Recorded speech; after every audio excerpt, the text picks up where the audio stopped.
A very warm welcome to IDFC First Bank Presents Leaders of Tomorrow Season 12. I'm Ritwika Gupta. Now, Tata Starbucks has achieved a remarkable milestone by opening its 100th store in Mumbai, the city where its journey in India began 12 years ago. To celebrate this occasion, Starbucks has partnered with actor and entrepreneurs Riteish Genelia Deshmukh, founders of Imagine Foods, to launch an innovative menu inspired by Mumbai's vibrant street food culture. This collaboration also aligns with our theme of powering entrepreneurs for the global stage, as it highlights how a homegrown food startup is making its mark through a global partnership with a brand like Starbucks. On the show tonight, I caught up with Riteish and Genelia Deshmukh, who shared insights into India's evolving food industry, the inspiration behind Imagine Foods, and how their partnership bridges the local flavors of Mumbai with a global platform like Starbucks. And later in the show, we'll also hear from Sushant Dash, CEO of Tata Starbucks.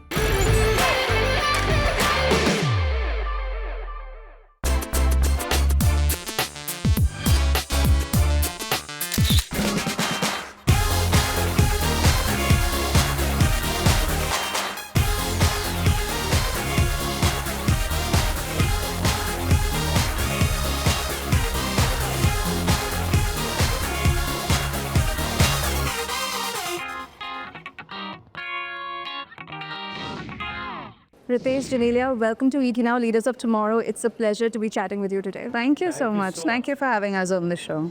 So, I want to first begin by telling you that it is incredibly special that we are doing this conversation because both of you are here together. And I want to begin by talking about Imagine Foods. Yeah. What was the inspiration behind it? What was the gap that you actually saw that led you to, form this company? This journey actually started for us about 3-4 years ago. And we had just done vegetarian. We crave for our meat. But at the same time, you realize that being a vegetarian, you're always worried about, are you having enough protein? So Imagine Foods' basic quest was to curate food that gives you more protein than a regular food. And hence, we started as we curated plant-based meats, and now we are also curating a vegetarian line, which will give you probably the same food but with more protein. A protein-forward company. That's what Imagine Food is. Fantastic. Genelia? Yeah, I think when we were non-vegetarian, we only related to vegetarian food as paneer and potatoes because we didn't know there was such a variety. And very often you don't realize that all your most favorite food, like a vada pav or like a pav bhaji or stuff like that, is all plant-based. So when we started off Imagine, we started off with an alternative protein line, and we tend to do it not just meat tasting but also with vegetarian products, which are not just an aloo tikki or an aloo patty, but with something that has enough of protein that you never feel that you're lacking in that. Right.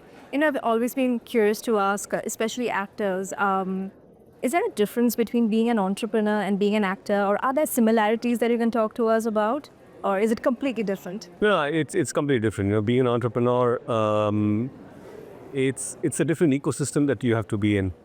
You might have an idea, you want to start something, make a difference, and you choose a certain path, you talk to people, they inspire you, and you go ahead, and then there's invisible hurdles that you never even dreamt of. They start popping up, and then you have to keep dodging them to reach your goal. And you stumble many a times, and you have to get up and figure out and reassess, okay, all these are the mistakes that you made, correct your course again and again. And it's a constant learning journey for us, and we've met some incredible people on our way who have helped us, guided us, and here we are. So I just feel that whenever you're starting something, as long as you are seeking excellence in that particular product, success will come your way. And true enough for us at Imagine, we have always thought, how can we make the best tasting plant-based protein,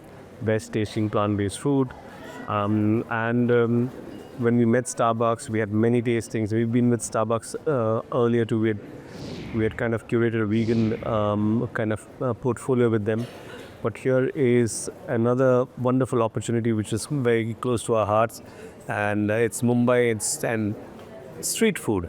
And how can that street food be curated with Starbucks? And I'm glad that they thought of Imagine and we're here. Yeah, I mean, tell us about this collaboration. What attracted you to partner with Starbucks? And, really about taking Mumbai food globally, partnering with a company that is known, all over the world. Yeah, I mean, I think the collaboration is always special because it is Starbucks, and Starbucks stands for a certain kind of quality. It stands for a certain kind of excellence. And when they look at a startup company like Imagine Foods, it's already a high in itself because you're doing something right. Otherwise, a company like Starbucks, which is a multinational company, wouldn't even come your route. So that makes you feel that okay, we're up for it. Let's hear you guys out. And this time was special. We have collaborated in the past, and we did some great work with them. We went on for quite a long association.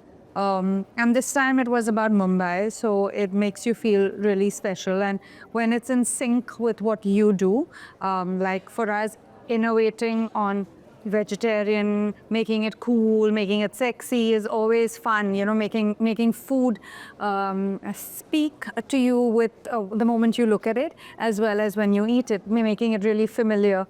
So I think that's what these products were about. It's nice to have, presentation in a way that you haven't seen before, but you know what it tastes, which was, I think, the main motive behind the Imagine X Starbucks collaboration. It took us many months, but it was only for the better, I think. And here we are. We've launched, and I can just see us, every day doing the orders and doing stuff. So it just makes you feel special that it is also being accepted, because very often you launch products and then you don't know where it's going. I think with these products, both whether it was Starbucks or whether with us, we knew there was a familiarity that was going, across Mumbaikars. So we just hoped it did everything right. I mean, ticked all the boxes, and I think it did, yeah. Absolutely. These look appetizing, fantastic. Tell me, what is your favorite from the menu? I think mine would be vada pav, yeah. No, just to reimagine your favorite food, and particularly it's fast food, it's street food, and all these vada pav, beet pav bhaji, or keema pav, and now it looks different, but it's interesting. It's like she said, visually it's amazing. So, just this pull-apart pav bhaji is awesome, where you just can pull it apart and have it. Vada pav is awesome. I've never seen a vada pav like this. When Genelia showed it to me for the first time, I'm like, wow, this looks great. And keema with in a Danish pastry kind of a feel. It's just it's easier. And also, it's important that when you curate, you're curating food, but who are you curating for? So what are the consumers or customers coming and eating your food?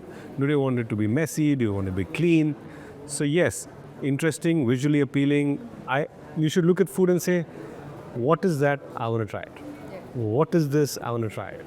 So that appeal is the first visual appeal, and then obviously taste is for legacy or for longevity. Absolutely. But tell me something, with the rising demand for plant-based food, veganism, not just in India, but all over the world, how are you actually seeing your consumers, adapting to this? Are they open to embracing this trend?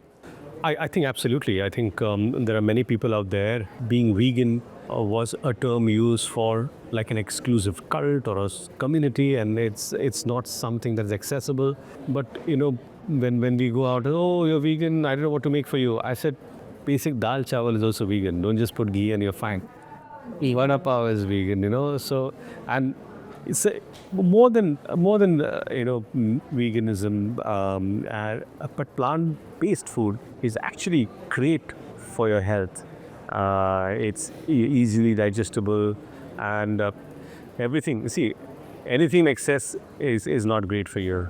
But in moderation, if you know exactly what you're eating, if you count your calories, your protein, and your carbohydrates, your fats, you're fine. Right. And, by way of, just because our show is watched by a lot of entrepreneurs, startup founders, MSMEs, what is it, one piece of advice would you like to give entrepreneurs who want to step into this industry, the food industry at large? I mean, I think it's great. It's ever evolving. So you have to be up for the challenge every day. We're a startup, and I mean, the the journey is always a bit rocky when you're a startup, but it's about crossing each bridge as it comes, and you see it everyday progress. Like you see an association or a collaboration with Starbucks, it excites you. You know you're doing something right. So I think if you have an idea that's worth it, then that is something that you've done with your entire heart and soul. It, like every other field and like every other thing that you do in life, it will take you a long way if you're going to put in those many hours, if you're going to understand where it's right and where it's wrong. It's very important to know that as well. I think it's very important to know your consumer, because that's what you are doing. And in specifics, if I talk about the food industry, I don't think it matters whether it's non-veg, whether it's veg, or whether it's plant-based anymore. I think what matters is the fact that it's delicious and the fact that it ticks your categories. Most people today, I think, look out for a lot of protein. They look out for great tasting meals. They look out for non-fussy meals. So I think that's the trend, and that's the way it's going to go. You agree, Riteish? I totally agree. I think if I ever have to give any kind of advice, it would be, innovate. That's and be extremely specific of what you want to dish out to people. It has to be unique, be consistent, and if you are starting, talk to people who have been successful. So if there are 10 people who are successful, talk to them, but talk to 20 who have failed. It's important to learn from their failures, because that will tell you what not to do, because it's easy to make mistakes that people have already made. So try and avoid them. It's okay to make newer ones, but try and avoid which you already know are like. Yeah, Yes. absolutely. It's time for a quick break here. We'll be back shortly. Stay tuned.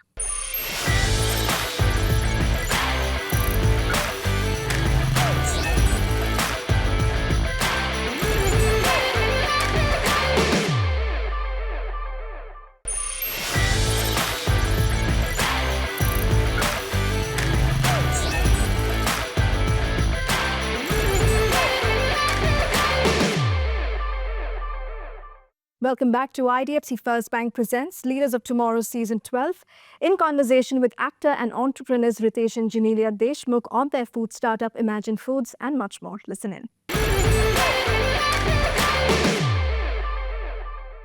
Now, you both had incredible social media presence as well. You know, your fans loved the kind of stuff you put up. But tell me, what role does social media play for you, not just as a celebrity or an actor, but also for your business? No, I think it's great. We do most of it on social media, and we do a lot of it actually on social media. That's the only place we technically are at this point in time. And it has helped. I think it is the future. I think e-commerce is what it is, and it is the place to be in. So I think all that happens a lot more on social media. The awareness happens. People give you a fair chance. I mean, especially when you're a newer brand, they will come to you. They will check you out. Like, I go to so many brands that I wouldn't do necessarily in a mall or in a grocery store. I wouldn't do it, but online I'm happy to do it. I'm happy to go surf. I'm happy to try a product or two. So I definitely think social media helps in your business dynamics. Right. Riteish? See, I feel that social media itself gives you the basic thing that any business needs is visibility. And for in movies, we call it target audience. So any kind of, you might have, you want to just target probably youngsters, or you target 30 to 40, or women or men, whatever those people are. Unless and until they sample visually, they may not see. I might put Imagine Reel with Genelia and say, these are my products, and it might go to our followers. They may not buy it, but they know, okay, fine, this is associated with them, and they'll move on. And probably tomorrow they come to Starbucks and they're looking for a coffee, and they're like, oh, Imagine, maybe this was Genelia Ritesh's product, and it looks at it, let me buy it. They'll taste it. If they like it, they say, oh, this is tasty, maybe I should go get something else. Taste is paramount. Right? Nothing is more important than, like she said, it needs to be delicious. That'll speak volume. But how do you use, and various people will have various kind of strengths. You need to use those strengths to push it, and then the product will speak. Absolutely. So tell me, what are your expectations from this collaboration? How would you, what are you expecting consumers to love about it? Tell us more. I think primarily, if I have to say, I think it's taste. I just hope that it's visually appealing and it's as tasty as it's visually appealing.